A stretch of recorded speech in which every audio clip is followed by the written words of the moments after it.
Bismillahirrahmanirrahim. Assalamualaikum warahmatullahi wabarakatuh. Perkenalkan, nama saya Lutfi Ramanda Poncowirando. Saya mahasiswa Fakultas Hukum Universitas Subang dengan NPM C1A 200015. Baik, di sini saya akan menjelaskan materi tentang hukum internasional, yaitu sumber hukum dan subjek hukum internasional dengan dosen pengampu Bapak Heni Sumadi. Tanpa berlama-lama, mari kita masuk ke materi pertama. Sumber hukum internasional. Sumber hukum internasional merupakan dasar kekuatan mengikatnya hukum internasional. Pada dasarnya, sumber hukum internasional terbagi menjadi dua sebagai berikut. Yang pertama, sumber hukum formal. Sumber hukum formal ini terdiri dari beberapa sub. Yang pertama, ada perjanjian internasional. Perjanjian internasional yang menjadi sumber hukum utama atau primer dari hukum internasional adalah perjanjian internasional baik berbentuk lawmaking treaty maupun yang berbentuk treaty contract. Yang kedua, kebiasaan internasional. Kebiasaan yang terbukti dalam praktik umum dan diterima sebagai hukum. Yang ketiga, prinsip hukum umum. Adalah prinsip-prinsip hukum yang mendasari sistem hukum modern yang meliputi semua prinsip hukum umum dari semua sistem hukum nasional yang bisa diterapkan pada hubungan internasional. Kemudian, keputusan pengadilan. Yang dimaksud sebagai sumber hukum internasional menurut Piagam Mahkamah Internasional pasal 38 ayat 1 sub D adalah pengadilan dalam arti luas dan meliputi segala macam peradilan internasional maupun nasional, termasuk di dalamnya mahkamah dan komite arbitrase. Yang kelima, pendapat para sarjana terkemuka di dunia.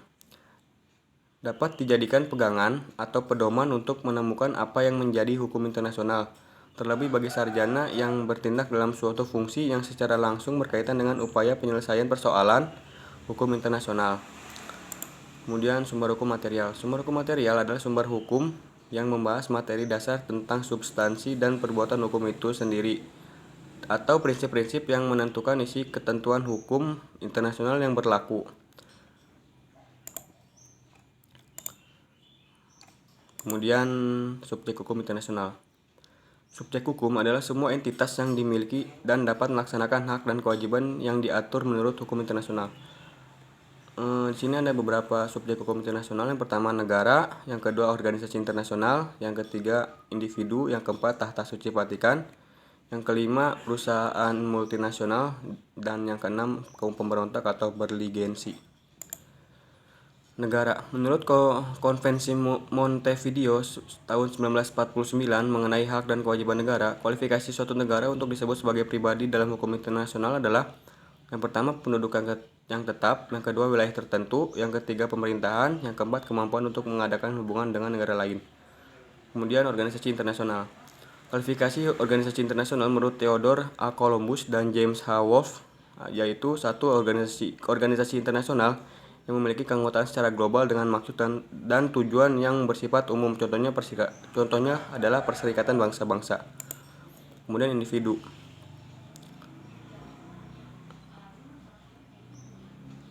Pertumbuhan dan perkembangan kaidah-kaidah hukum internasional yang memberikan hak dan memberikan kewajiban serta tanggung jawab serta langsung kepada individu semakin bertambah pesat, terutama setelah Perang Dunia Kedua. Kemudian, tahta suci Vatikan. Tahta suci Vatikan diakui sebagai subjek hukum internasional berdasarkan Traktat Lateran tanggal 11 Februari tahun 1929 antara pemerintahan Italia dan tahta suci Vatikan mengenai penyerahan sebidang tanah di Roma. Kemudian, perusahaan multinasional merupakan fenomena baru dalam hukum dan hubungan internasional. Eksistensinya dewasa ini memang merupakan suatu fakta yang tidak bisa disangka lagi di beberapa tempat. Negara-negara dan organisasi internasional mengadakan hubungan dengan perusahaan-perusahaan multinasional yang kemudian melahirkan hak-hak dan kewajiban internasional. Kemudian, kaum pemberontak. Kaum berligensi pada awal muncul sebagai akibat dan masalah dalam negeri suatu negara berdaulat. Oleh karena itu, penyelesaian sepenuhnya merupakan urusan negara yang bersangkutan. Namun apabila pemberontak tersebut bersenjata dan terus berkembang seperti perang saudara dengan akibat-akibat di luar kemanusiaan, bahkan meluas karena negara-negara lain, maka salah satu sikap yang dapat diambil oleh itu adalah mengakui eksistensi dan menerima kaum pemberontak sebagai pribadi yang berdiri sendiri.